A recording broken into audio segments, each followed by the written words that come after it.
On August 15th of 2017, I departed on a journey to second largest country in Europe, Ukraine. Having spent there a total of 568 days, I immersed myself into Ukrainians' unique culture by learning about human behavior of people from Eastern Europe, adjusting to new traditions, trying out interesting slash delicious meals, and learning the spoken languages. And today I'd like to devote my time to sharing and teaching you about this unique place. Because what makes Ukraine so unique is people and how they act, their traditional food, and their spoken languages and religious status. I lived in 3 Ukrainian cities, Dnipro, Kharkiv, and Zaporozhye.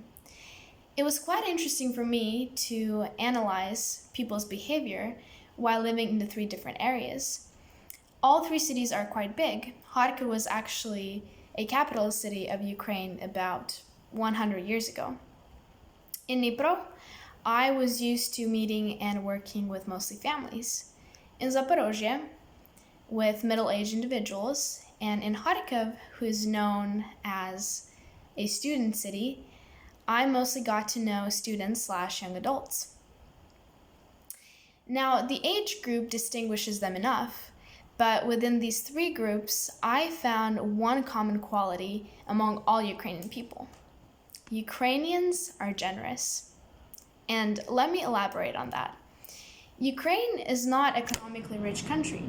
Due to high inflation times at the end of the 20th century, the economy in Ukraine struggled quite a bit. And at the beginning of the 21st century, it started recovering, but it is still struggling. Now, one of the most basic Ukrainian traditions is that when you visit someone's home, you cannot go empty-handed. It doesn't matter if it's small or big what you bring, you just need to bring something.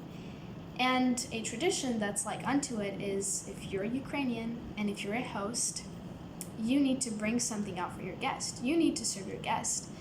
Whether it's only tea or compote, a Ukrainian's fruit drink, you need to serve your guest. Now, why am I saying that Ukrainians are generous? It is because when people come to visit them, no matter how much they have, whether they're rich or poor, they will make you a feast. They will even serve the last remaining food in their fridge. They are that generous, very giving. And all these groups that I mentioned, families, middle-aged individuals, and students slash young adults, demonstrate that generosity. Now, since we already mentioned food, Ukrainians have a very unique and delicious cuisine. According to chefspencil.com, a research conducted in 2019, these are the most popular Ukrainian dishes. Borscht, and borscht is a hot beetroot soup. This dish comes in many shades of red, depending on the kind of beet used. Ukrainians usually eat it with sour cream on top, and they will serve it with garlic bread. There is also another special kind of borscht, spring borscht, which is green. Of course, if you visit 10 different families in Ukraine, it's very likely you will eat 10 different versions of borscht because every family makes it in their own way. Next up is vareniki. Now, the preparation process for vareniki is quite time-consuming. You can find them with the most incredible fillings, from the most basic ones like cottage cheese, mashed potatoes, and cabbage to more unique ones like olive, cherry, and pumpkin. You can also buy it frozen at any supermarket, and that only takes 10 minutes to prepare. So to be honest, that's mostly what my roommate and I did.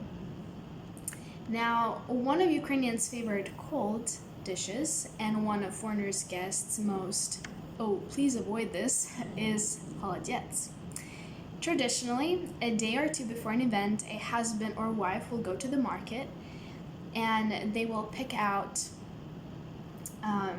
a pork leg or just some kind of meat and then clean it at home and wash it and boil it for 6 to 7 hours. So basically what it is, it's a cold broth meat jello. Yes, sounds very interesting. So even though borscht and salo are the most popular dishes in Ukraine, Pascha, a Ukrainian's Easter dish, well earns its first place. Now, many Ukrainians are religious, so they always greet their guests with bread and salt, and Pascha is a dish cooked in literally every kitchen before Easter. Every small or large market throughout the country sells Pascha on the holiday. And according to the tradition, when working the dough, the cook should whisper nice and positive things so the dough can be the most amazing and the cook can achieve the most amazing result. So that is it when it comes to the food. But when it comes to the languages, of course, Ukrainian is the official language in Ukraine. The vast majority of people in Ukraine speak Ukrainian using Cyrillic alphabet. The language belongs to the Slavic group of languages. Statistically, according to Ukraine.com, Ukrainian is spoken by roughly 55% of the population. What's also interesting is that in Western Ukraine, you will mostly hear Ukrainian, whereas in the East, where I lived, you will mostly hear Russian. In Eastern Ukraine, you will only hear Ukrainian traveling to the villages or in the city Poltava, or you will hear Surjik, which is actually a mixture of Ukrainian and Russian. Now, when it comes to religion, the predominant religion in Ukraine is Eastern Orthodoxy. It is practiced by almost half of the population. If you ever get a chance to visit Ukraine, you will notice a church built at almost every corner, and every household owns a Bible.